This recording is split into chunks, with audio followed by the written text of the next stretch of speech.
Good day, this is William Garvey, Editor-in-Chief of Business and Commercial Aviation Magazine. Today we're speaking with business aviation veteran Shawn Vick.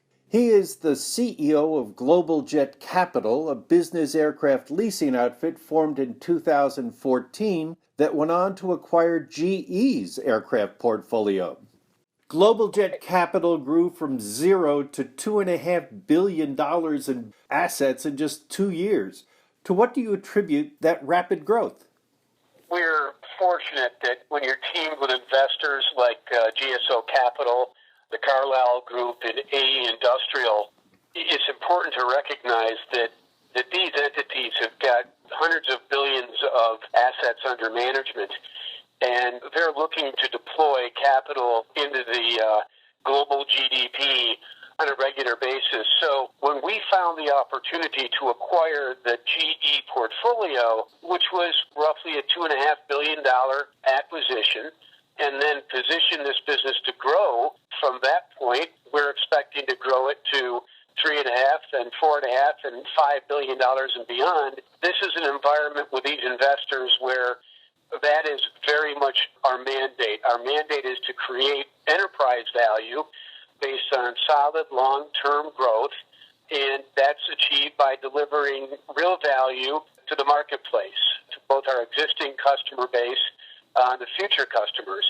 So when you understand and evaluate where we were to where we are today, it's a function of remarkably capable and knowledgeable investors in our business, the opportunity to acquire the GE portfolio, and then the aggregation of a large team of professionals where we've grown from roughly 20 people to 70 people who can now execute on our operating plan successfully in this marketplace.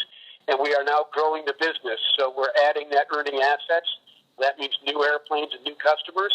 And we're now showing growth beyond that which we originally acquired in 2017 and beyond.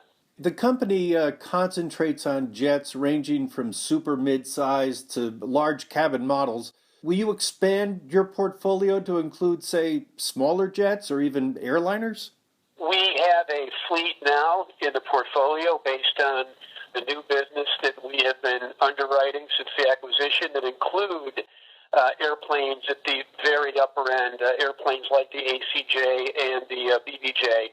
We've also written new business for a variety of our installed base customers who've been longstanding customers of the GE business while they owned it, who now we have established a relationship with, who have wanted to acquire new mid-sized airplanes, and we've underwritten transactions in that classic category of aircraft as well. So generally speaking, I would say we're between the mid-sized and the large cabin, sort of traditional business jets, but we'll also undertake a finite concentration limit, if you will, of the ACJ and BBJ types. But we're open for business across that spectrum and finding market opportunity. But not commercial airliners, I gather. Our core competency and our mandate is the business aircraft marketplace. If we were to take a look at the commercial aircraft markets, it would be likely through some acquisition of a business that is in that particular market segment, but that's not currently in our planning. The growth of Global Jet Capital is certainly in contrast with a lot of other business aviation operations which seem yet to have recovered from the Great Recession of 2008. You've been in this business for a long time in a lot of roles. Why do you think the recovery has taken so long? Well, that's a great question, and it's one that people much smarter than I have been pondering and thinking about for quite some time. But here's my view. The industry took a number of body blows, and, there was a combined global recession concurrently with a political environment that was not necessarily a fan of corporate aircraft.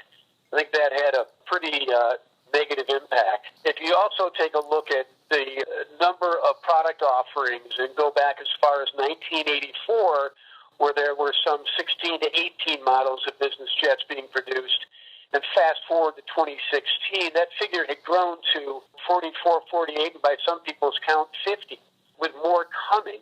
If you think about the degree of overlap and the natural consequences of that in a down market, jets have become commoditized. And, eventually that has to change. Nonetheless, it's extremely difficult for the OEMs to reduce production since that potentially impacts its market share, the global supply chain partners that they have, employment levels. These are just a few of the strategic considerations that these folks have to contend with. They hesitated for a few years as forecasts were differing. Some thought that the recovery might be right around the corner. Others thought it might take a bit longer. So it took a while for that to settle out. And I think folks recognized the status of the market that we were in starting about 24 to 36 months ago. And significant changes have occurred. At present, production will be about the same as in 2004. That's half the levels, nearly half, I should say, of the record production rates set in 07 and 08. Now, that's a really good thing for price recovery and stability. And while I think we're at the very early stages of a sustainable recovery, I think it's fragile, but I do think we have a bit of a tailwind. Any traumatic, unexpected global event could have a negative impact on that. But, ultimately I'm an optimist, and I think things will get better sooner rather than later. I will say this as well. I don't think there's ever been a better time to buy either a new or used business jet. And I would encourage those who are considering taking that action to do so, because I think they'll look back just 12 to 18 months from now and realize that there were opportunities lost as this market settles down and returns to growth. And they should give you a call. I'd be more than happy to entertain a phone call from anyone looking for financial solutions. Very good. We've been speaking with Shawn Vick, the CEO of Global Jet Capital. This is William Garvey, editor of Business and Commercial Aviation magazine. Thanks for your interest.